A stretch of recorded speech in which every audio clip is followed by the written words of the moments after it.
Power does not always begin in palaces. Sometimes it begins in fear.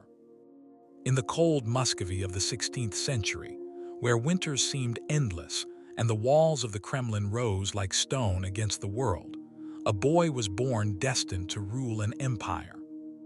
But before he was czar, he was an orphan. His father died when he was barely 3 years old. A strong ruler, feared and respected, vanished suddenly, leaving the throne empty and power exposed. The boy inherited the title but not the control, because in Russia, power without strength is an invitation. The nobles, the boyars, moved quickly. Advisors, guardians, protectors, that is what they called themselves. But in truth, they were predators around a throne occupied by a child. The young prince grew up inside the Kremlin, surrounded by wealth and abandonment at the same time. He lived among golden walls, but without real protection. Chronicles tell that the boyars deliberately ignored him. They left him alone, hungry, uncared for, as if the heir of Russia were a nuisance, not a sovereign, and the boy watched. He saw how the nobles conspired in the corridors, how servants trembled before their masters, how power was exercised not through justice, but through fear. He learned something early. In his world, compassion was weakness. Without human affection, he sought companionship where he could find it, in the courtyards of the Kremlin, in animals, in control. Testimonies speak of a boy who threw dogs from towers, who watched their fall without emotion, who learned, in silence, the effect of height and the irreversibility of power. It was not cruelty for amusement. It was experimentation, because the boy wanted to understand something no one explained to him, why some commanded and others obeyed. While the boyars ruled in his name, he memorized their faces, their gestures, their betrayals. Each humiliation became memory, each contempt a promise. Ivan's childhood was not only lonely. It was dangerous. In the Russian court, shifts of power were lethal, poison in cups, knives in shadows, whispers that killed faster than swords. The boy knew it. He slept with fear. He ate with fear. He lived surrounded by men who needed him weak. But time has an inevitable property. It turns boys into men. And when Ivan reached adolescence, something changed. He was no longer only the symbolic heir. He was the legitimate sovereign. The boyars believed they would continue to control him, that the silent child would always be malleable, that the crown would remain theirs through him. That was their fatal mistake, because Ivan had forgotten nothing. Every mockery, every abandonment, every night of hunger, every gesture of contempt. All remained intact, and when the moment came, the young prince acted. At 13, he summoned one of the most powerful nobles of the realm, a boyar who had participated in his childhood humiliation, and accused him of treason. The court watched, expecting a political ritual, a symbolic reprimand, but Ivan did not seek symbols. He ordered the man thrown to a pack of hunting dogs. The execution was brutal, public, irreversible. And in that instant, Russia understood something. The abandoned child had disappeared. A ruler had been born. The message was clear even to those who did not want to see it. The Tsar remembered. The boyars who had manipulated power during his childhood began to feel a new fear, not of the office, not of the system, but of the man, because Ivan did not react like traditional princes. He did not negotiate, he did not forgive, he did not forget. Power for him was not a right, it was revenge. At 16, he took a step that would transform Russian history. He crowned himself not as Grand Prince, but as Tsar of all the Russias. It was not only a title, it was a declaration. The term Tsar came from Caesar, empire, absolute authority, divine sovereignty. Ivan did not see himself as a ruler among nobles. He saw himself as something above them, anointed by God, answerable only to heaven, free from human limits. The ceremony was theatrical, symbolic, and carefully designed. Golden robes, orthodox cross, heavy crown. But behind the sacred iconography was a clear intention. Russia would no longer be a kingdom of noble clans. It would be an empire under a single will, his. During the first years of his reign, surprisingly, Ivan ruled with reforming energy. He reduced the power of the boyars, centralized administration, strengthened the army, expanded territory. Many saw him as a modernizer, a young czar determined to transform a fragmented realm into a strong state. But even in this stage there were signs. Ivan trusted little, watched much, reacted intensely to the slightest suspicion. Childhood trauma does not disappear with a crown. It only changes scale. Where he once saw abandonment, he now saw conspiracy. Where he once felt fear, he now exercised control. And without realizing it, the boy of the Kremlin was beginning to merge with the czar. His marriage to Anastasia Romanovna seemed for a time to stabilize him. She was calm, intelligent, affectionate, the only person who seemed to soften his mind. With her, Ivan showed another facet, reflective, strategic, even compassionate at times. But history rarely allows prolonged stability in men formed by fear. As Russia expanded and the Tsar's power grew, something inside Ivan hardened. Every past betrayal remained alive. Every childhood memory remained active.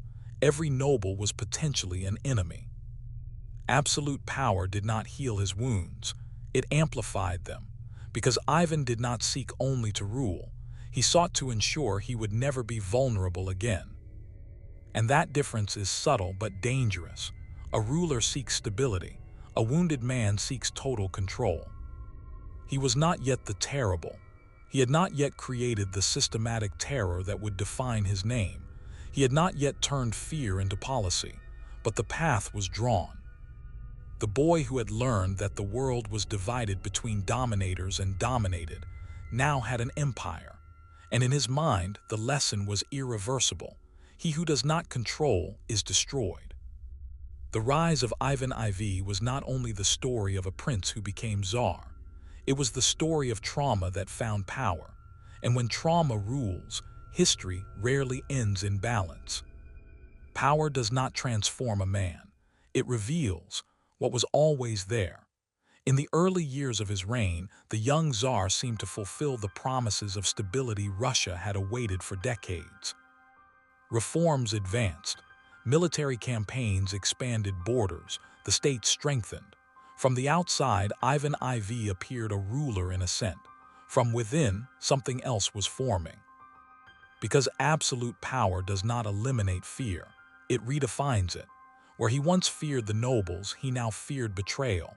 Where he once suffered abandonment, he now saw conspiracies. Where he was once ignored, he now demanded total obedience. The child who had survived in a hostile environment had learned a simple logic. Security is not shared, it is imposed. And the more his authority grew, the more intolerable the idea of losing it became. The Russian court began to notice subtle changes. Ivan listened to less advice, trusted fewer people, reacted with disproportionate intensity to minor criticism. The men around him no longer knew whether they spoke to the reformer or to the orphan who still saw threats in every gesture.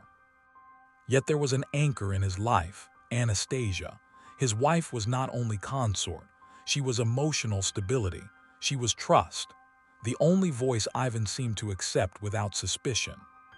Chroniclers describe that during his marriage, the Tsar showed periods of unusual balance in his character.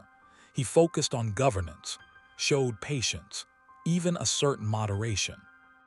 But the balance of a man formed by fear often depends on fragile pillars, and in 1560, Anastasia died.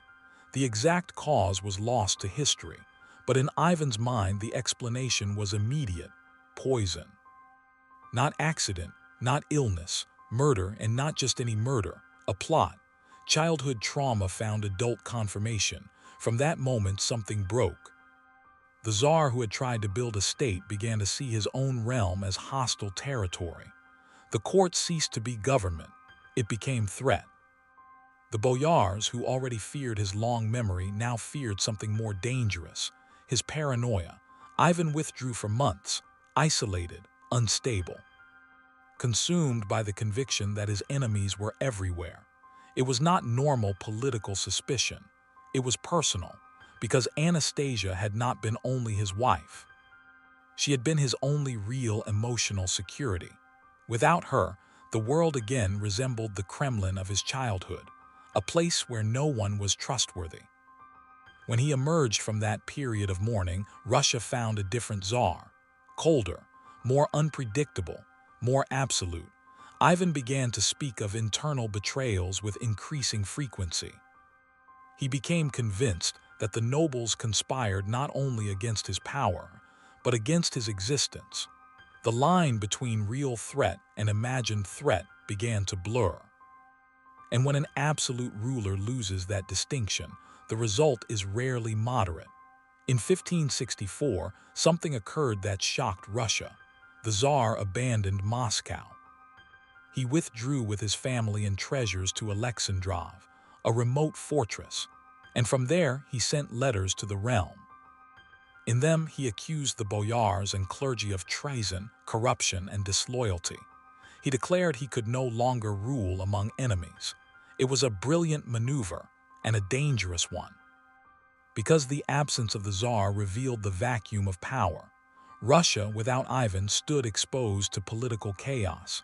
The people feared, the church feared, the nobles feared.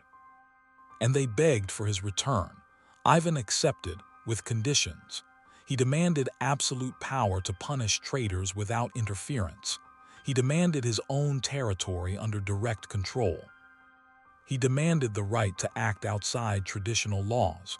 Russia accepted, and in 1565 something new was born: the Oprichnina. It was not only a policy, it was a state within the state. A separate region governed exclusively by the Tsar, with its own army, its own laws, its own system of terror. The men of the Oprichnina wore black, rode black horses, and carried macabre symbols: dog heads and brooms. The message was explicit: they would smell out treason and sweep it away. But beyond the iconography, the Oprichnina represented something deeper: the institutionalization of the Tsar's personal fear. Ivan no longer reacted to threats. He anticipated them, imagined them, created them, and punished them preemptively. The territories assigned to the Oprichnina were confiscated from suspected nobles, families displaced, properties seized, people executed.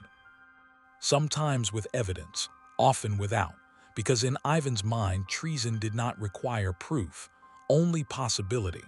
The Russian court entered a new reality: no one was safe. Proximity to the Tsar was no longer privilege, it was danger. Chroniclers describe Ivan alternating between extreme religious devotion and sudden violence. He prayed for hours, fastened himself to penance, sought expiation, and then ordered mass executions. It was not contradiction, it was internal logic. Ivan saw himself as a divine instrument, punisher of evil, purifier of the realm. In his mind, cruelty was not sin, it was duty. Absolute power combined with trauma and apocalyptic faith had produced something new: a ruler who believed fear was justice. The Oprichnina expanded its influence. Entire cities became suspect, populations punished collectively, nobles persecuted systematically. Russia was no longer only a centralized state. It was becoming a territory of surveillance and punishment, and the Tsar showed no sign of stopping. Because each act of repression confirmed his vision of the world. If treason existed, it must be eliminated. If it did not appear, it must be hidden. If it could exist, it must be prevented. The child who had once been vulnerable in the Kremlin had found the ultimate solution: a world where only he held power. But absolute power does not calm fear, it feeds it. And the more Ivan purged his realm, the more convinced he became that treason was everywhere. The reformer had vanished. The absolute Tsar had been born. But not yet the terrible. That name would not come from reforms or decrees. It would come from something darker, the transformation of fear into systematic policy. The Oprichnina was the first step, not because it was the most violent, but because it made terror a legitimate instrument of the state.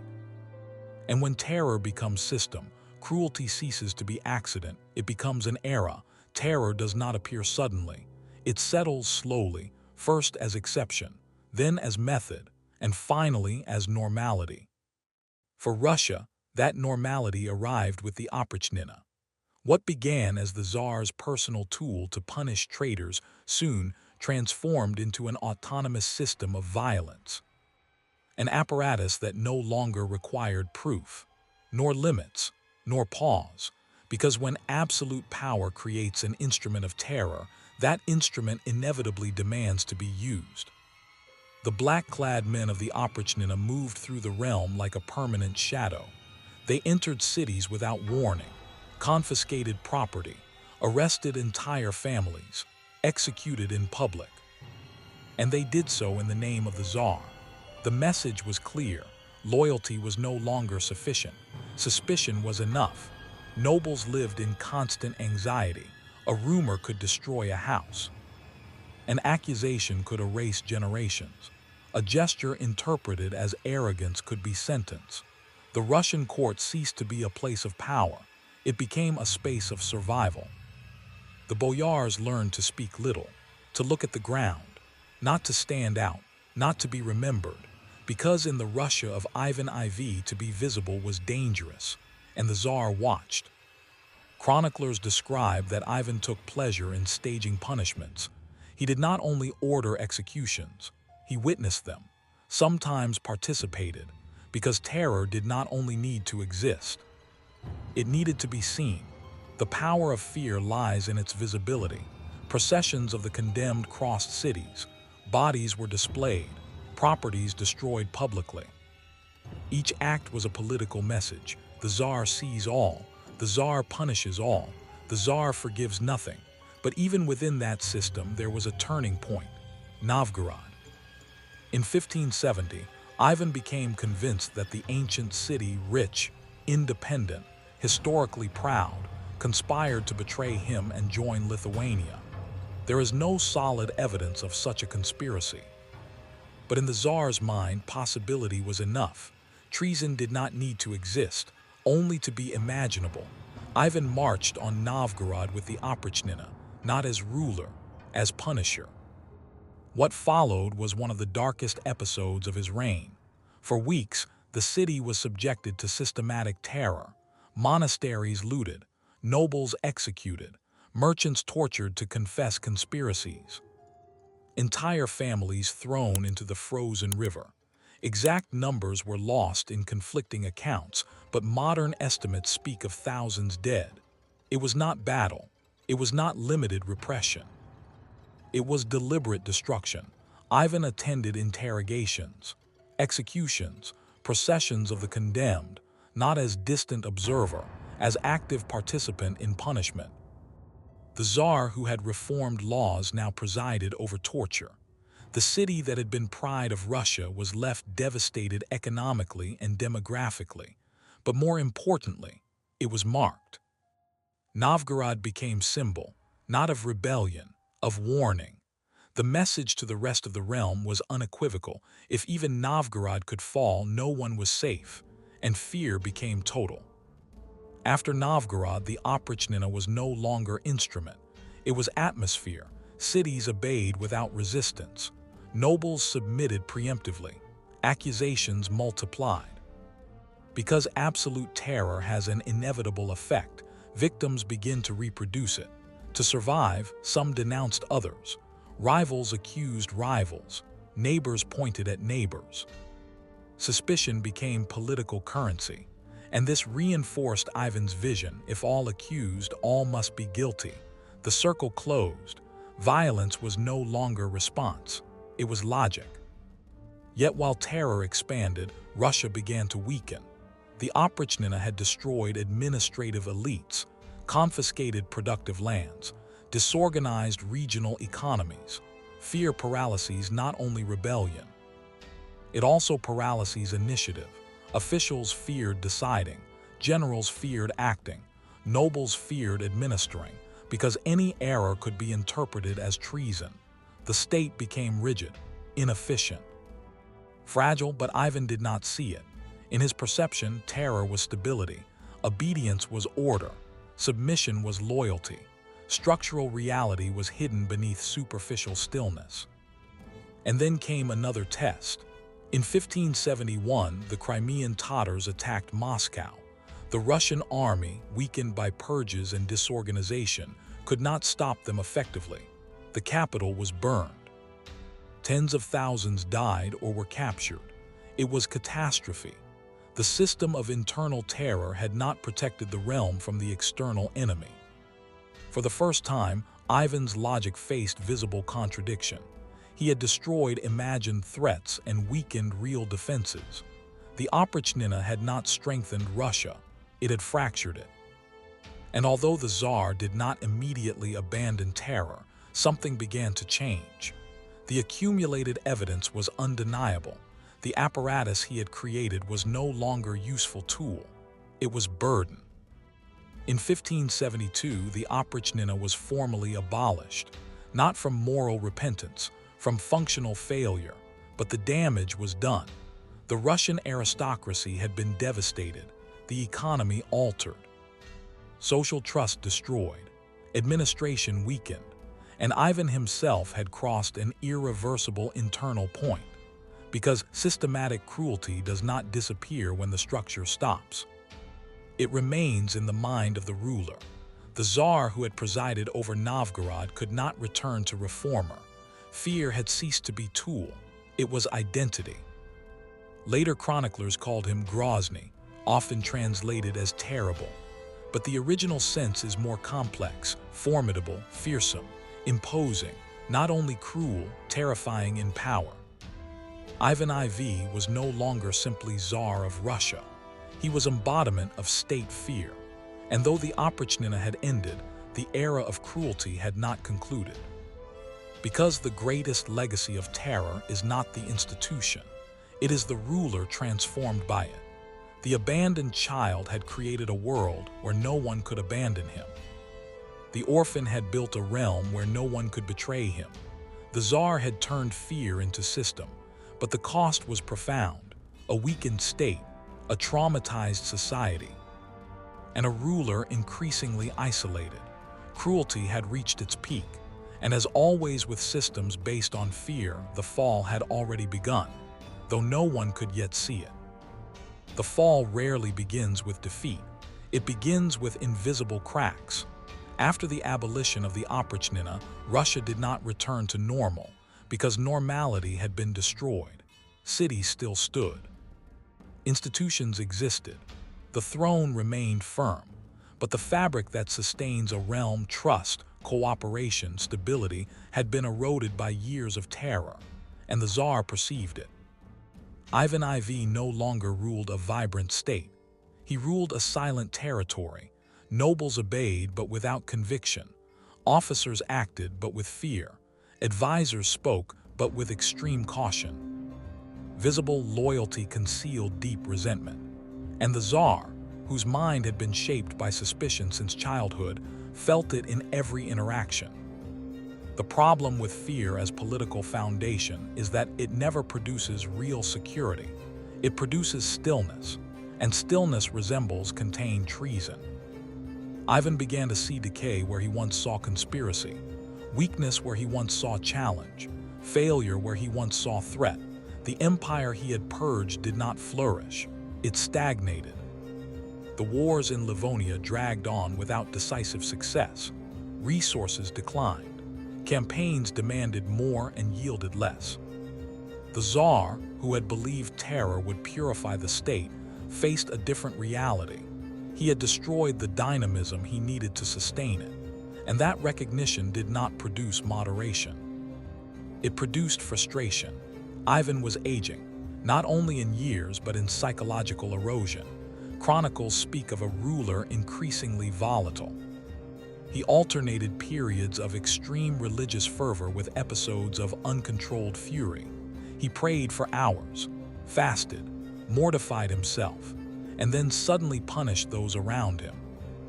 It was not incoherence, it was internal tension, because the Tsar was beginning to confront something new, the consequences of his own system. He had ruled through fear. Now he ruled a fearful world. He had destroyed those who could contradict him. Now no one could correct him. He had centralized everything in his will. Now the state depended entirely on his stability. And his stability was deteriorating. The Russian court was no longer a place of politics. It was a place of emotional surveillance. Nobles watched the Tsar with constant attention, seeking signals, trying to anticipate moods, because proximity to power had become dangerous in a new sense, unpredictability. Ivan reacted intensely to minor offenses, interpreted disagreements as disloyalty, saw incompetence where he once saw human limitation. The line between disappointment and treason had been erased, and isolation increased. Because terror produces an inevitable effect, it distances even those who remain. The men who still served the Tsar did so from duty or fear, not from trust. Ivan perceived it. And for a ruler whose identity was based on absolute control, the perception of emotional distance was intolerable.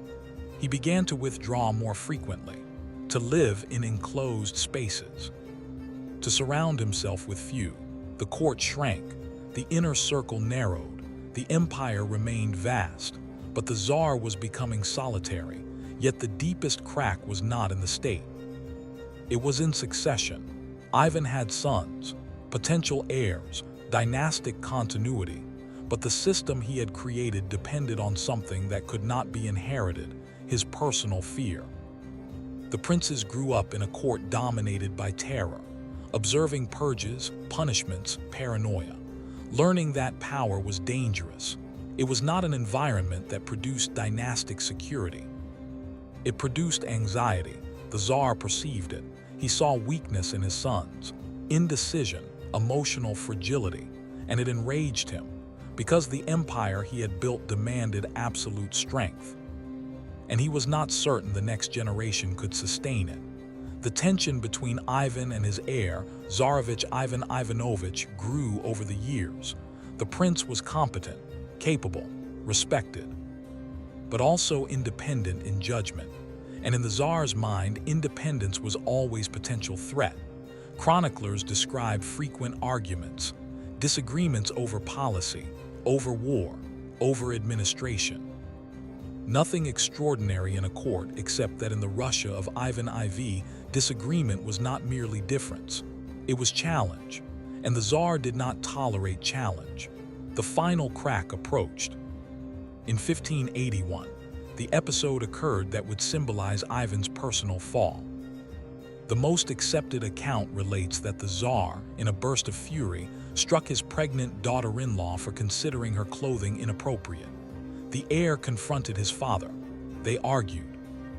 The accumulated tension of years, paranoia, frustration, fear, deterioration, converged in that instant.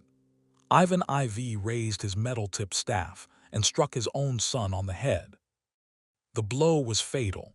The heir of the empire died days later, and with him the secure continuity of the state. Chronicles describe the Tsar in immediate shock, weeping, begging, trying to reverse the irreversible, because in that act Ivan had crossed the ultimate boundary of absolute power. He had destroyed his own future. It was not politics. It was not system. It was not state terror. It was personal collapse. The ruler who had purged nobles, devastated cities, and terrified an entire realm had killed his own heir in a burst of rage. The trauma that had shaped his life since childhood had culminated in dynastic self-destruction, and Russia knew it. Though the Tsar still sat on the throne, perception changed. The fearsome man now seemed unstable. The punisher now seemed tragic. The absolute now seemed broken. Authority did not disappear, but it became fragile. Because fear works best when the ruler appears invulnerable. And Ivan had shown the opposite. He was slave to his own emotions. The cracks became visible. succession uncertain, economy weakened. Nobility devastated, army worn, Tsar aged and psychologically eroded. The fall was not immediate, but it was inevitable, because the system he had created depended on perfect control. And perfect control had vanished. Ivan IV was still Tsar of all the Russias, still inspired fear, still ruled, but the empire he had built through fear was no longer invincible. It had begun to fracture from within, and the deepest crack bore his name. The end of an absolute ruler rarely arrives in battle, it arrives in exhaustion.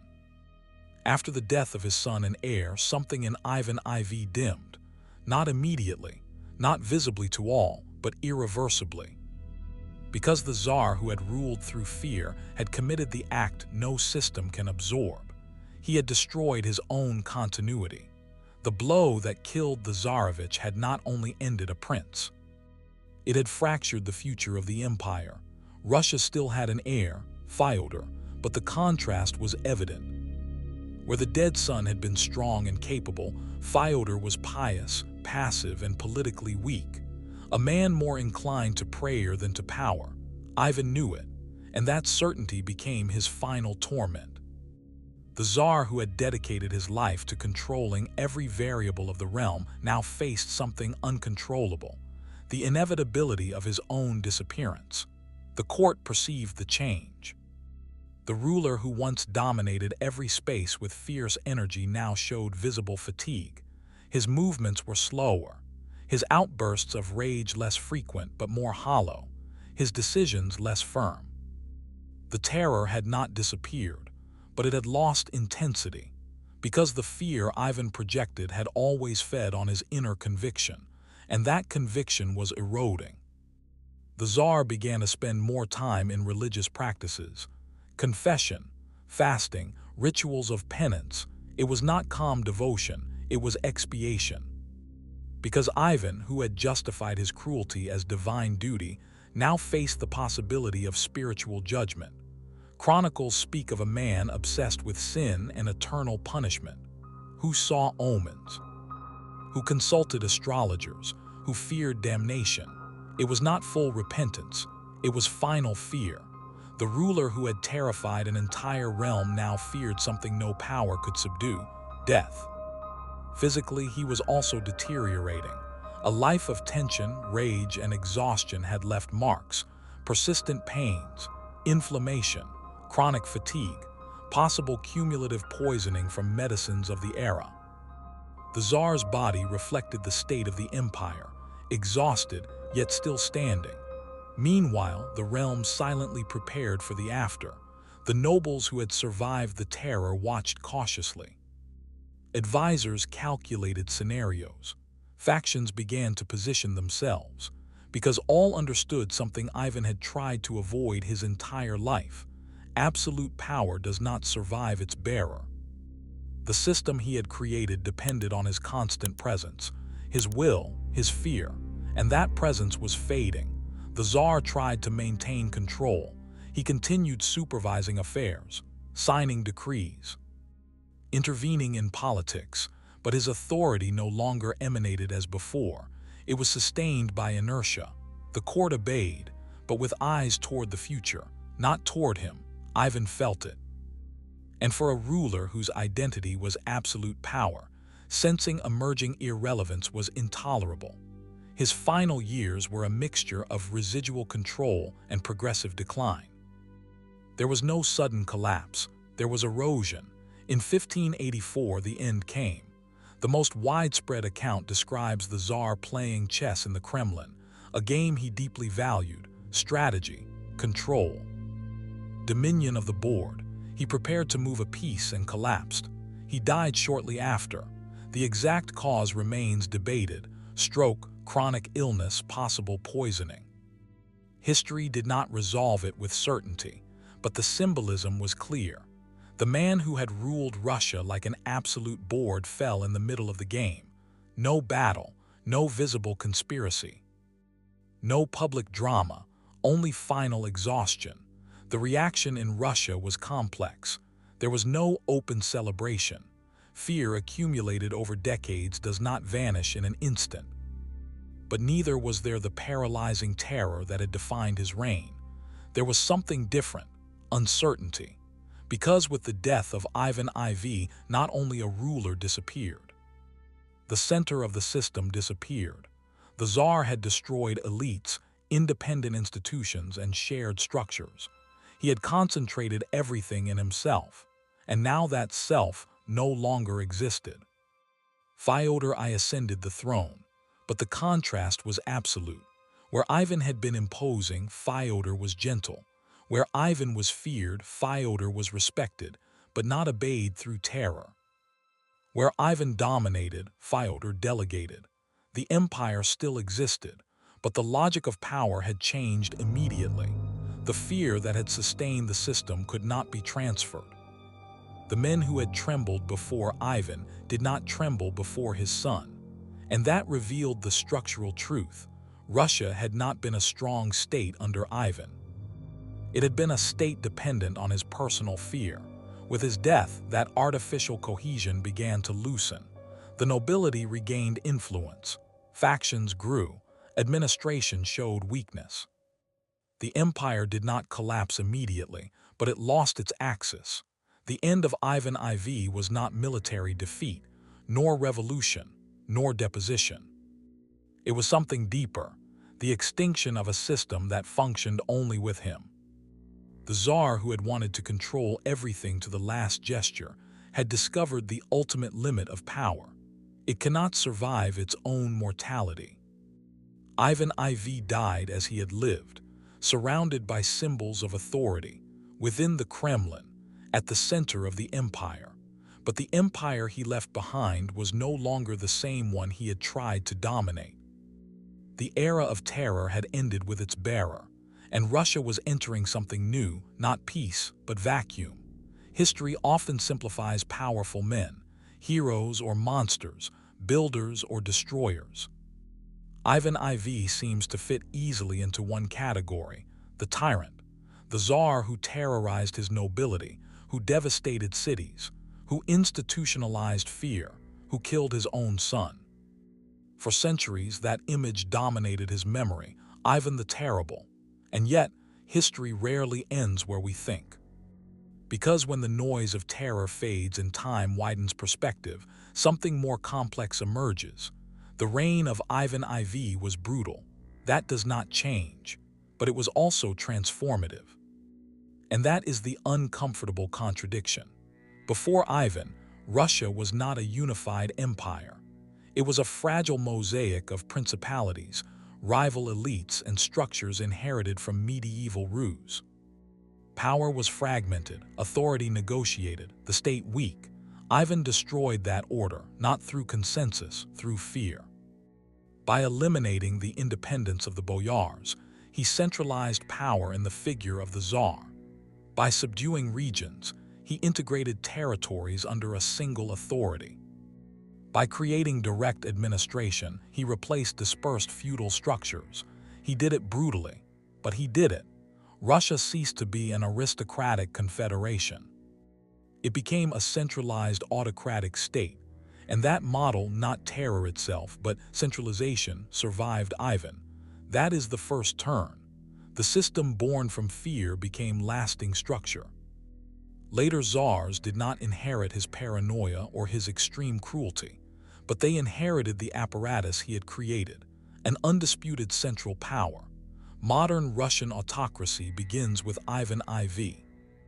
The man who destroyed traditional elites enabled the rise of a coherent state, not through benevolent intention, through obsession with control, but the result endured.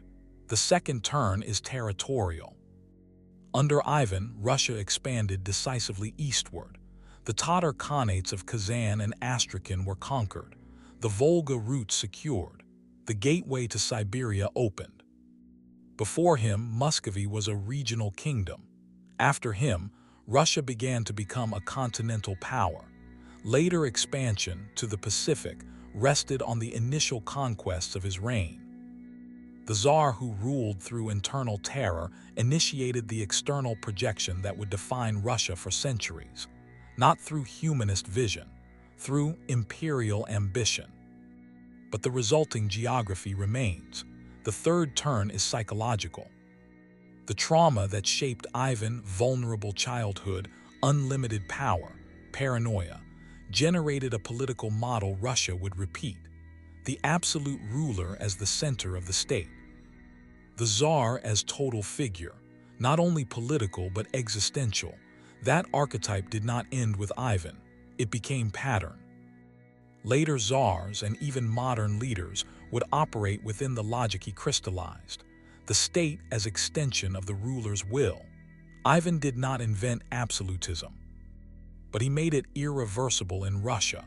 That is the deepest legacy, and the most unsettling, because the man who had ruled from childhood fear left a system that normalized unchecked power. The fourth turn is historical. The simple narrative, tyrant who destroys his realm, does not fully fit the later reality. After his death, Russia did not collapse immediately. There were crises, yes. The time of troubles would come decades later, but the state he had centralized endured long enough to survive transition. The autocratic apparatus functioned beyond its creator. Personal terror did not survive. Structure did. And there lies the final paradox. Ivan IV sought absolute security. He feared abandonment, betrayal, loss of control. His life was reaction against childhood vulnerability, and to avoid being dominated, he dominated everything. But in doing so, he created something that transcended him. A state no longer dependent solely on his person, an institutional autocracy, an imperial Russia. He did not seek to build a positive legacy. He sought to eliminate threats, yet his obsession with control produced lasting centralization. That does not redeem his cruelty. It does not erase Novgorod. It does not reverse purges. It does not justify terror. But it explains something uncomfortable. History does not evaluate morally. It records consequences. And the consequences of Ivan IV were profound. The Tsar who terrorized Russia helped create the modern Russian state. The paranoid ruler fixed the model of autocracy. The man who destroyed feudal elites enabled territorial cohesion. Popular memory remembers him as monster. Structural history recognizes him as founder of form. Both can be true. That is the turn. Ivan IV was not only a tyrant who weakened his realm. He was the ruler who, in trying to control everything, unified it irreversibly. Personal fear produced political order. Paranoia produced centralization. Cruelty produced structure. The tragedy is that this outcome was never his conscious intention.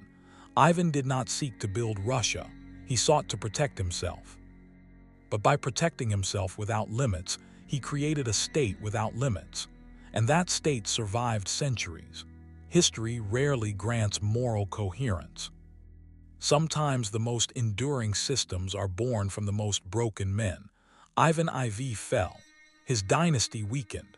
His reputation darkened. But the model he established endured. That is the final echo of his reign. Not immediate terror, but permanent autocracy. And perhaps that is the most unsettling lesson. That power born from fear can fail humanly and succeed structurally. Ivan the Terrible vanished. Imperial Russia remained. Ivan ruled through fear, but he wasn't the worst.